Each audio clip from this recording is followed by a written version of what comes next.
Hi everybody, welcome back to tnoozLIVE at GBTA, presented by BCD Travel. I'm Martin Cowan, Editorial Director for Tnooz. I'm going to be talking to Jonathan Savitch, who's Chief Commercial Officer of Routehappy by ATP Co. Yes, good morning, Martin. Thanks for joining us. So pleasure. Routehappy by ATP Co, that's the official branding after the acquisition of Routehappy by ATP Co. So maybe just sort of explain how the business has sort of changed since you became part of ATP Co. In a lot of ways, everything has changed and not much has changed. So ATP Co acquired Routehappy in February of this year, so we've been at it now for a good 6 months. Really what the acquisition has brought for us in the industry is now a kind of definitive industry source for rich content, which air travel has desperately needed for so long. So it's kind of settled the question of how you provide an omni-channel solution for rich content. So now that we're acquired, we're serving both airlines and distributors and finding ways to get all this varied content in front of shoppers. Okay, so maybe I should have asked you to maybe explain what Routehappy did initially. So you're a rich content provider for airlines. Yes, we provide data and services for airlines and distributors. So everything about what you're going to get for a given fare on a given flight. So easy to understand comparative attributes for what are the benefits and restrictions of the fare, clear information about what the onboard experience would be like. Is there going to be Wi-Fi? Do I need to charge my laptop before the flight? Will there be food? Do I have to pay for it? Easy to understand information. And of course, richer media, so targeted photos and videos, the actual seat on the actual cabin, on the actual aircraft, and of course, lounges and all those related services. Okay. And it really is just bringing all this information that we're used to getting and everything else we purchase online into flight shopping. Okay, so you could be described as one of the early adopters of rich content, and rich content now with sort of NDC and other sort of initiatives is now more mainstream. I mean, so what do you think has significantly changed in the sort of rich content market? Is it just like the availability of the content for you to distribute, or is it sort of more sophisticated than that? I think it's a combination of things. When we first started this, there was this whole chicken and egg concept where distributors weren't ready to consume the content until all the airlines were on board with the content. The airlines weren't ready to participate until all the distributors actually had integrations live. We've really moved beyond that now, where the plumbing is all there. There's NDC, there's our APIs, there's GDS distribution, there's sort of all these ways to get content out there. And we've moved now to the point where it's what are the right use cases? How do I get relevant information for corporate travelers as compared to leisure travelers, and really make it granular and specific enough so that it performs how it needs to perform regardless of which channel it's in. Okay, it's interesting that you've made a distinction there between what might be relevant for a corporate traveller and what might be relevant for a leisure traveller. I'm just thinking in terms of, presumably you do sort of analytics. I mean, what is it that the corporate travellers in particular are looking for in terms of the rich content? Well, so what we know in the corporate space is, it's hard to provide a consistent experience for the corporate traveler. They often have multiple windows open. They have a booking tool. They have their own policy.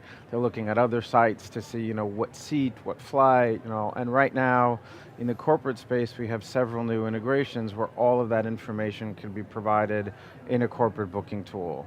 You could see again, the picture of the meal, the picture of the seats. You can understand, for a specific negotiated fare, do you have lounge access? Is there some other perk as part of your contract? All that information is now flowing directly through these corporate tools, which was not the case, as recently as 9 months ago. Okay, so I mean, do you do any B2C stuff, or is it all sort of B2B?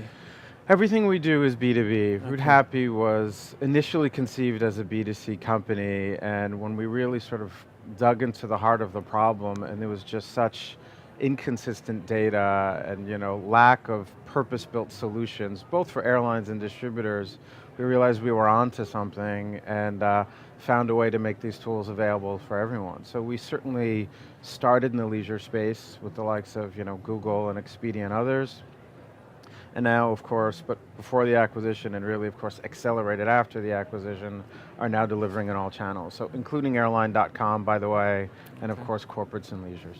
Okay, so at GBTA, I mean, what's the tone of the conversation you're having? I mean, presumably everybody now knows about Routehappy by ATPco. I mean, so how do you take that conversation forward?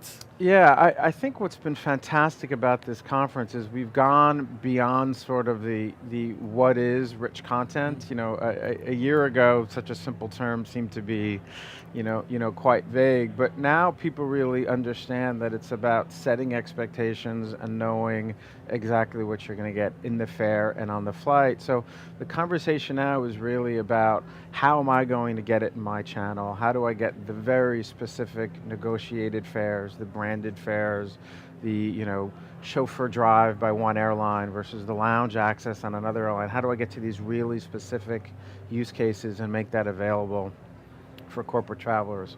So we're at a far more concrete set of discussions now than we were a year ago. Okay, so presumably you're taking the feeds from the GDSs and the airlines. I mean, how much sort of proprietary technology have you had to develop to almost integrate the integrations? Yeah, there's quite a bit. I mean, the great thing about the acquisition now is we're of course plugged directly into ATPco, so we can get the fare information from its source. We translate that, we localize that into digestible attributes, so you can really do comparison filters, not only across carriers, but for negotiated fares and corporate fares. So that information is far more usable and consumer friendly than it's ever been. That's number one. Number two, also now that we're plugged into ATPco, we can help airlines perform gap analysis and comparative tools so they can figure out exactly how they can optimize and get this content more available for corporate travelers. And the other use cases, the things that have really accelerated, of course, are expanding all the data sets. Airlines are investing more in their products now than they ever have. They're premium alcohol, premium coffees, lounge renovations, and it's creating a lot of excitement and buzz even for travelers because they have a lot more options than they've ever had. So as they get this information, it's driving more sophistication and making that available. I mean, is there any, I'm just trying to think about the main themes that I've picked up from GBTA. I mean, sort of like wellness is one theme. So I mean, is that a sort of peripheral part of what you do, or is there a sort of almost like people are looking at the seats and they want to know exactly what the seat pitch is? It's both, and that's a perfect example. So as people are getting aircrafts are flying longer and longer distances, right? So being able to know that you can get a proper night's sleep, and then you can live the next morning and take a shower and have a lounge experience, and then get on to your meeting. All of that is really articulated through rich content. So another part of what we do is not just getting the data, but it's working with airlines to articulate that. So we've had use cases in the last several months where we're attending photo shoots with airlines and say, take this picture, take that one, target it in a specific way. So it's really becoming far more about retailing and merchandising than it is just data feed from point A to point B. Okay, so it's almost like a sort of consultancy approach that you work with. Or like an airlines. agency service, sure. Okay, yeah. Cool. And the growth profile for the business? I mean, where does the growth come from? Is it just getting more airlines into the system with more rich content, or is there anything else? It's both on the airline side, so we're making it very easy for airlines to sign up. So we've increased our airline content availability. We're now well over 100 airlines for UTAs and UPAs. We've got almost 300 now for amenities. On the distributor side, we've signed up 12 new distributors since the acquisition. So it's really just continuing to get this content out there everywhere it needs to be.